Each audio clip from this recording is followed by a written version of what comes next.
purpose of your presentation is to sell something. It is not to educate people. It's not to get a standing ovation, and it's not to gather the nice feedback forms at the end of the presentation. You should not be handing out feedback forms. You should be handing out order forms, right? This is not an educational event. This is a sales event. And it's really important that you understand that. So success is not, hey, we got 30 people, 50 people, 100 people into a room and everybody gave me a 5-star compliment. That's nice, but you are not a professional speaker. I don't think anybody, that's not your main job. You're not getting paid like, if you look at like a Simon Sinek, if you look at some of these, or Mike Michalowicz, although he's got a back-end business, but they are professional speakers that get paid to deliver presentations. Or like Chris Voss is a good example. He gets paid a big fee to come out and do a presentation, right? That's how he gets paid.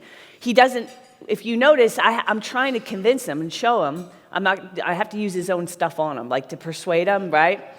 That he needs to sell at the end of his presentation because he's not. He gets the check for speaking and that's it. Okay, now if that's your business model, then yeah, put together a tear-jerking, emotional, interesting presentation that makes people laugh, and you write books and you get paid speaking gigs, and that's phenomenal, right? But for you, where you get paid is where you're generating leads or sales at the end, and that's the kind of speaker I am. I am not a professional speaker. I really am not. I'm more of a professor, if you will, and I just happen to speak. But when I go to step to stage, I am not there to entertain, to get good feedback forms. I am there to close sales. Now, you can still educate in the sense that just by teaching them what the threats are, why this is evolving, where they need to pay attention to this, and what they need to do, that is educational. That is a good presentation. Where you're going to get into the weeds and you're going to get into trouble is if you start getting into how to spot a phishing attack. See, now, like, you got no business doing that because you think, oh, I got to give them all this information. All you're doing is, one, boring the shit out of them. One, all right? You're interested in that. They're not. They look interested. They might look at you and nod, but they're in their head. They're thinking about what they're going to have for dinner later, or what's going on back at the office. They're not listening. You're boring them. You're confusing them, which is the worst thing, because you're giving them enough to make them feel like they know now how to protect themselves from ransomware, from phishing attacks, because you just told them how to spot a phishing email. So they do not need you now. That's the conclusion they're going to come to. So you are confusing them, and you're overwhelming them. You can't get into the weeds too deep.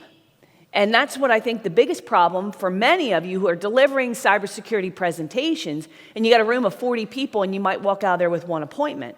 So you ought to be walking out of there with at least 4 to 10 appointments in a room of 40, right? Not one person kind of turns into a lead. That's great, but you should be getting much better results. So remember, the golden rule here is to sell something. And that's not to say you stand up there and do a blatant commercial, because that's boring too. Here's who we are, 52 slide deck of here's what this product is, and that's not what I'm saying either. But you got to be careful not to get too far in the weeds, and you got to sell something, because that's how you get paid. Yes? Yes. Okay, so I'm good, because here's a favorite quote I've got from Judge Ziegler. Now, a lot of you know Zig, right? You know Zig Ziglar? And I never met Judge, but I found out later he had like an evil twin brother, kind of looked like him, sounded like him, but he smoked 5 packs a day, was a big heavy drinker, swore a lot on stage, and he was a real hardcore closer, that sort of guy. But Judge, this is a favorite quote from Judge, he said, you can't even wipe your ass with a maybe, it takes money to buy toilet paper, right? So when you get people in the room, right, you don't want them feedback, same thing. You can maybe wipe your ass with a feedback form, but why would you do that, right? There's better options. And you can't buy anything with it anyway. So you can only buy with leads, appointments, and sales. So let's be really clear, that's what it is. Another uncomfortable truth that many of you, if you're going to sell cybersecurity solutions, and I know this unsettles some of you, but an undisturbed prospect never buys. Right? So when they come to you and they say, what's the big objection? With cybersecurity? Well, price. It's not going to happen to me. Nobody wants my stuff. We're fine, right? They do not feel disturbed about the news that so what they're saying is, I don't need this because I don't perceive the need. I don't perceive the threat. And so an undisturbed prospect never buys. Therefore, if you are going to help them, part of so without me even telling you, if you're going to help that person, what's the most important thing you've got to do first before you can even help them? You got to disturb them. You got to make them understand that this threat is real and this really could happen. How many of you have kids? Right? And how many of you have had conversations with your kids where it's any variety of don't hang out with them, don't go there, don't climb on that thing because you're going to kill yourself? Right? Like kids, like from the time they start to walk, they're on a mission to kill themselves. That's it, right? So it could be that, let me go find a set of stairs that I can barely walk. But let me find a set of stairs I can go throw myself down, right? That's like from the time they learn to walk, and as they get older, it gets more dangerous. Don't drink and drive, don't smoke, don't drink, all this stuff, because we're constantly trying to tell them, don't do these things. I know, I have a little experience here, and they keep, Mom, like how many times do I got to tell you not to climb on, you're going to break a leg, and it's like, so like with my 5-year-old, Emily, like she has this thing still where she puts toys in her mouth. And I don't know what it is, and I've told her a million times, don't put toys, like the little toys. She just, for some reason, ever since she was little. And she won't listen to me, and I'm freaking out because I'm thinking she's going to choke on it, right? Every mother in here knows what I'm talking about, right? So I finally got down on her level. I looked her in the eye, and I told her, I said, let me tell you what's going to happen if you put that in your mouth and you choke. First of all, you're going to stop breathing. It's going to hurt really, really bad. I'm going to have to call an ambulance. I'm going to have to turn you upside down. I'm going to have to jerk your body to try and get that out. You could end up in the hospital. They could have to put a breathing tube in your throat. Do you know how they do that, honey? I'm telling this to a 5-year-old. I'm scaring the fucking shit out of her. She is crying. And I'm sitting there thinking to myself, good. I want you to be terrified so you never do this again. Right? Yeah. Now, I love that child more than I love my own life. And because I love that child more, I am willing to scare her to make her realize she has got to stop doing this. Right? Now, if I just keep saying, oh, honey, stop doing that. Oh, honey, stop doing that. You know you shouldn't do that, right? It's not going to get fixed. And since I've done that, she's never put another toy in her mouth, right? So what I'm saying is, this bothers people to do this, okay? But I'm telling you, if you really believe in what you do, and you really understand, you really believe the threat is there, and you really think people are going to be damaged, you've got to scare the shit out of them. And you can't hold back, and you can't be nice, and you can't say, well, let me show you how to protect yourself here's how you spot a phishing email. That's no good, because now you're giving them a false sense of security, and you're confusing them, because what they need to do is hire you, because they are not competent enough to do this for themselves. That's the best thing they can do, is hire a professional, right? Okay, so really quick, I want to do a quick reminder. You've seen these slides before. You've heard me talk about this before. I want to do a quick reminder of why don't they buy loss prevention. Number one, they believe they're fine. They feel their existing systems, procedures, vendors, whatever, are sufficient. So you've got to shake that sense of security about they're fine. They have avoidance coping. So avoidance coping is general acceptance of the threat, but they think that won't happen to me. So avoidance coping is it's the stuff we're doing today that we know is bad for us. You're smoking, you're drinking too much, you're overeating, whatever it is, and you kind of in your mind, you don't really think about the bad stuff, right? Because you're fine, right? So avoidance coping is kind of not seeing the bad behaviors you're doing so you don't have to deal with them because you know, but so when someone, like you just kind of push it off. Like, so how many of you, because I do this, how many of you, when you know the scale's not going to give you the number you want, you don't even step on the scale, right? That's avoidance coping, right? You go, I'm just not even going to look. Like, I'm not even going to try on the skinny jeans because I already know it's bad and it just makes me feel worse. So I'm just going to just pretend like they're not there and pretend the scale, and I'm just going to say, I know it's bad, right? So that's part of what you've got to help them overcome. Cybersecurity has been overhyped to the point of desensitization, just like hysterical weather reports.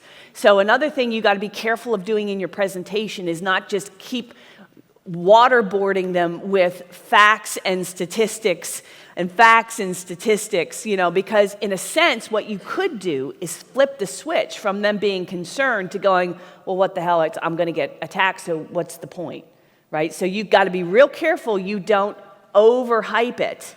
All right, you got to make it personal. We'll talk about that in the presentation. You can't just tell stories of J.P. Morgan and Equifax.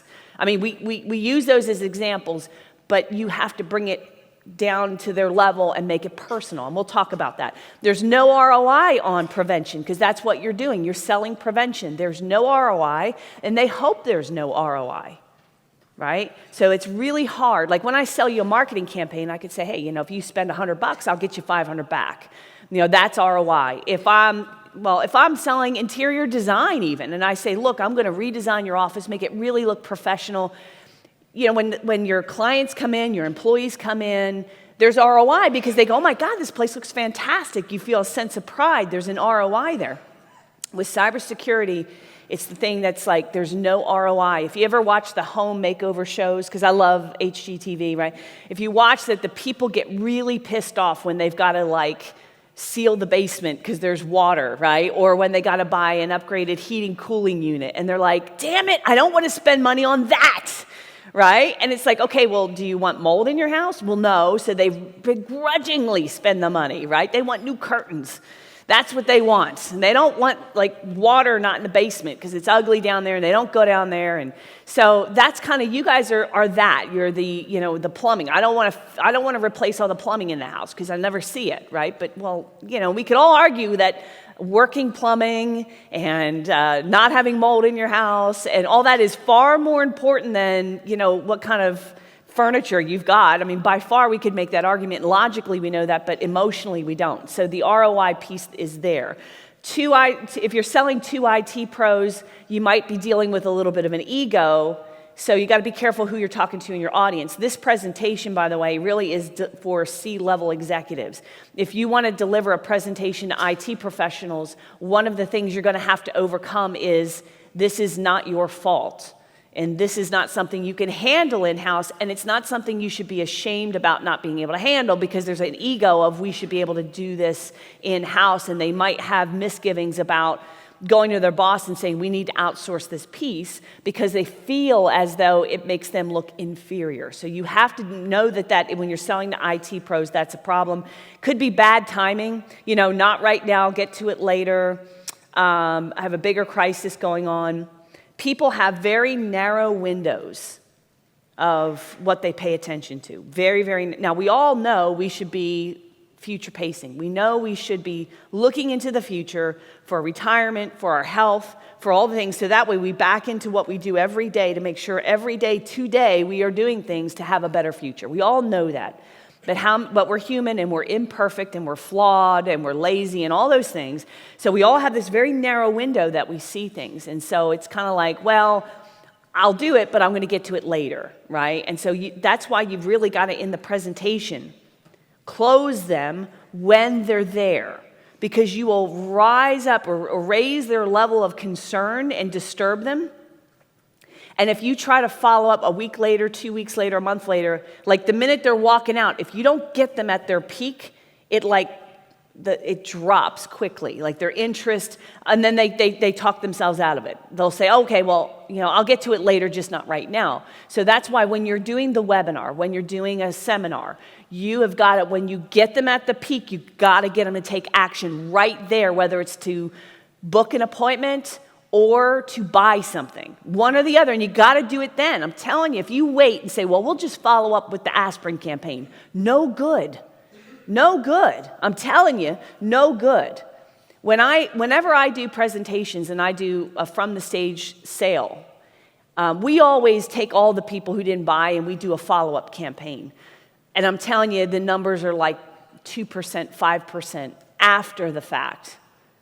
And so you could argue and say, well, that's because you're closing 30, 40% of the room, so you got everybody, and the others are just the drips and drabs. Well, maybe, but I think it's also a factor of distance. So, like, I got them into a peak state thinking they got to take action, and then they got back into their office, and they got overwhelmed, and tons of projects, and their inbox is blowing up, and they're dealing with 5 crises of the day. And so, like, I suddenly get immediately put to the back burner, as will you, because you're selling prevention. Right? So you got to, when you're doing these presentations, you got to do everything you can to get them to take an action right there at the seminar, right at the end, not later.